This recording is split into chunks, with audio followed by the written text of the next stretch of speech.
Franchises. Examples of three franchises are Star Wars, Jurassic Park, and The Hunger Games. I will be focusing on Jurassic Park. Jurassic Park is a franchise because it has books, films, and games, and also toys and clothes. It's not just one specific type of media. They have products aimed at both mass and niche audiences, as they have the classic films that loads of people watch, and they also have more specific things that are aimed at the superfans, instead of just people who randomly decided to watch it. Examples of their products are the Jurassic Park film series, which is mass, Jurassic Park Lego sets, which are niche, and Jurassic Park themed clothes, which are also niche. Details of print media. This book has a very simple red, black, and white colour scheme. These colours are psychedelic as they clash together, which creates a sense of suspense and shows that the book is going to be a thrilling book with lots of action. This fulfills the age range as it is not fully appropriate for young children, as it can be quite scary, and these colours represent a scary, violent atmosphere. It would probably be most suited for teenagers because they are into films which have a lot of action and have modern ideas, and they want to encourage teens to read, so they combine the ideas from the film and try to sell their book on the basis of the film. This book was probably made for explorers, as they like to try new things and walk away from the mainstream media of the film. The socio-economic grouping is probably A to D, as most people would want to read a classic book that started it all. On the front cover of the book is the iconic T-Rex skeleton, and this is easily recognizable by the mass audience, as everyone knows about the T-Rex that came up to the cars in the movie and threatened them. This edition of the front cover was clearly made after the big hit from the movies, as it says boldly at the top, "Read the book that started it all," in block capitals. This is trying to attract the mass audience who probably watched the film, and they are trying to attract people to read the original book. They also say things like #1 New York Times bestseller, which further attracts the audience as they know that this is going to be a good book, as it has all of these ratings on the front cover. It also says 25th anniversary edition, as the company are probably trying to release a special edition on its 25th anniversary to get further income from a special edition. This could be more aimed at the niche audience who maybe want to collect a special edition of the book. However, overall it is made to try and get all of the people who watch the films to read the book as well, which would make the company a further income, as after watching the film, people may be interested in reading the book. This product has been made to inform the audience about the story, as lots of people have watched the movie, but barely anyone has read the book, and in this day and age, people are trying to encourage youth to read.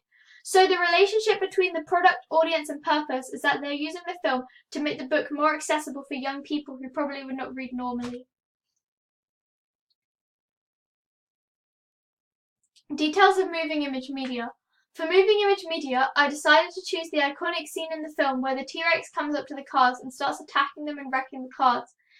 This type of audience that would watch this film could be teens, because it is too graphic and scary for little children who might think the dinosaurs are real, but it may be too unrealistic for adults who prefer realistic films.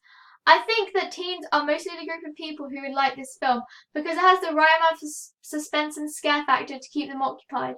It could be girls or boys, because there are girl and boy main characters in the film, which suggests that it could be aimed at both genders. They may be interested in sci-fi films, but because this film is so famous, it probably attracts a lot of mass media as well. The people who watch this film are probably mostly the mass media because the franchise is so famous, but there are long-term fans of Jurassic Park who would probably stay with it and genuinely watch it because they are interested in it. The audience profile is probably mainstreamers. As I've said many times, this film definitely attracts mass media. It creates a scary atmosphere because this part of the film is in darkness, which adds to the suspense. It's also raining, which is pathetic fallacy as it affects the mood of the negative event which is about to happen, and it makes it harder for the audience to see exactly what is going on. This part of the film helps to support the entire franchise because this, technically, helped to shape the franchise. Everyone knows about the T-Rex. They make toys out of it, and the front cover of the book resembles the T-Rex skeleton. This scene, along with the discovery of the park and the velociraptors hunting out the children in the kitchen, is one of the most famous scenes in the already iconic movie. The class of people who would watch this film would probably be B to D, because lower class people often can't afford to watch every new film to come out, so they just watch films that are most popular and have the biggest name in the box office. People from a lower audience group will probably watch this film because it is more mass. This film was very much the start of the Jurassic Park franchise. Almost no one knew about this book until the movie came out. There have been many films to come out after Jurassic Park, 4 to be exact, and these are The Lost World, Jurassic Park, Jurassic Park 3, The Extinction, Jurassic World, and Jurassic World Fallen Kingdom. These probably would not have come out if it was not for the success of the first movie. As well as this, if the film had not been made in the first place, then people would not be so inclined to read the book, as the book would not be able to have this advertising and be as successful. They would not be able to use marketing phrases such as read the book that started it all, because, quite frankly, the franchise would not have started. Details of interactive media, Jurassic Park the game. This is an older game. The Jurassic Park game probably has attracted more of a niche audience because not a lot of people are necessarily interested in a video game. I think that only true fans of the franchise would be interested in this game. This is because not everyone is a gamer and not everyone will be specifically looking for it, unlike the need for Jurassic Park films to come out. The games are simply an add-on to help the franchise grow even more. I think that this game would be for teens because that's who the film was made for. It got a lot of money, so they would want to try and get the game similar to the film. Again, I think it's a mix of males and females who would play the game, as anyone who is a fan of the franchise would follow it. This game again has the theme of darkness. Much like the film, it revolves around this ongoing darkness that seems to engulf the park. This adds a great effect as, again, it adds to the suspense. Jurassic Park is very much a movie filled with terrifying jump scares, and the whole franchise seems to have followed this recurring theme. This will help support the franchise because with a big franchise like Jurassic Park, you'll always get a proportion of the mass media going into it. However, I believe that this game would be more of a niche product. Nevertheless, the name Jurassic Park could catch the eye of the mass media and this game would still get popularity. This game is a lot less appropriate for children than LEGO Jurassic World, as it involves realistic, non-anthropomorphized animals, and it is a point-and-click shooter game. Details of interactive media, LEGO Jurassic World. LEGO Jurassic Park was a huge hit to the Jurassic Park franchise. As soon as the hugely popular Jurassic World came out, many people enjoyed this film. So, LEGO, one of the most iconic franchises, sided with Jurassic Park, which is also an extremely famous franchise, but is a bit more up-and-coming than LEGO. This, of course, greatly boosted both of the franchises, more notably Jurassic Park, as pretty much everyone knows LEGO. For the target audience, this game is probably for younger children as it's to do with LEGO, and it's in a really cartoony style.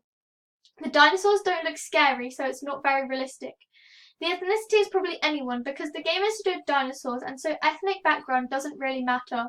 The socio-economic grouping for this game is B to C1 because not many people know about it, and so it's mostly fans of the franchise who have enough money to buy it. The lifestyle profile is probably explorers, as it is a unique mixture of two franchises that are well known and have come together, and people may want to explore new possibilities. This product, although in itself was made to entertain, the benefit for both of the companies is that they will get more recognition, as fans of Jurassic Park will be interested in LEGO and may buy some LEGO products, and fans of LEGO may be interested in Jurassic Park and buy some Jurassic Park products. So this game was mostly made to promote both of the franchises so that they can get a boost. The product was made solely to get fans of the franchises to come together and buy a product that appeals to two franchises. The creators of the game made the target audience quite young, as they want the maximum amount of people they can to become interested in this game, and the purpose was to promote both of the franchises so that they need little children who enjoy LEGO to be allowed to play a game based off of a film about a violent battle of dinosaurs, not forgetting the mild language and scientific themes that were and still are prominent in the films. This is why they decided to tone down a lot of the violence that you would normally get if this wasn't a LEGO game, or the realism of complicated concepts such as cloning the dinosaurs. I have played the Tycoon game, Jurassic World Evolution, and it had quite complex themes such as a lab that you had to use to create the dinosaurs, which I know a game like this would not have, as it is based for children due to the fact that it's LEGO and it has to keep a cartoony style and simple gameplay. This is how a game style can significantly change when it's influenced by other brands. Before, Jurassic Park was mostly only accessible to people 12+, but with the introduction of this game, it became more accessible to younger audiences, perhaps children and adults 7+. Print media questions. How much is it? It is about £7 on average. Where do you get it from? You can get it online from eBay or Amazon, or from most bookshops like W.H. Smith or Waterstones. You can basically get it from any place as it is such a popular book. Can you access it digitally, or do you have to buy it from a bookshop? Jurassic Park is available to buy from most bookshops, or you can get it as an ebook or on Kindle. This helped the franchise because now people who don't want to have to go to a bookshop just to get a book can get the book online, so it's easier for them and may encourage them to read more. Moving image questions. How long did it take to make? Jurassic Park took 3 years to make. Steven Spielberg acquired its rights in 1990 before the book was fully published. Filming took place between August and November 1992, and post-production rolled out until May 1993. Where can you find them? You can find the entire Jurassic Park film series on Netflix and Sky. You obviously can also buy the DVDs. You can even get a full set of all the DVDs. How much does it cost to buy or rent? To buy one of the films, it costs about £5. To buy a complete box set of all the films, it ranges from £10 to £14. To rent it, it costs £5 if you get a movie rental subscription. Does this leave out certain audience members, deaf, blind, etc.? No, the Jurassic Park company have thought about this so that all the audience can access the film. It offers subtitles like most films and other things that help people who can't access all films to be able to watch them. This enables the company to get more profit as they advertise the fact that they are friendly to all disabilities. Franchises that are smaller perhaps don't get this opportunity as they don't have enough money to support it, or they don't feel the need to, as not a big variety of people watch it. However, since Jurassic Park is mass and everyone wants to watch it, it has to include subtitles and interpreters. Interactive media questions. What do you play this on/view it on? You can play LEGO Jurassic World on Windows, Nintendo 3DS, Mac OS X, PlayStation 3, PlayStation 4, PlayStation Vita, Wii U, Xbox 360, and Xbox One. How will this affect the audience? Having all of these different platforms for the game will probably persuade the audience to buy it more because there are more choices and you don't have to buy a specific console just for one game. Most people like having a game available for computers as that is what the general audience have as a basic standard of technology. How much does it cost? To buy this game new, it costs between £15 to £20. If you want it second hand, it costs between £5 to £10. It also depends on the console. For example, versions of it on the PlayStation tend to cost more. How much does it cost to run the internet in the home? In general, internet packages cost on average £20 per month. However, if you get this game on a disc for a console, it does not run into internet as much as getting the game online would. However, you have to take into consideration the cost of the actual console as well. It would probably be cheaper to get it from the internet and just pay a monthly fee.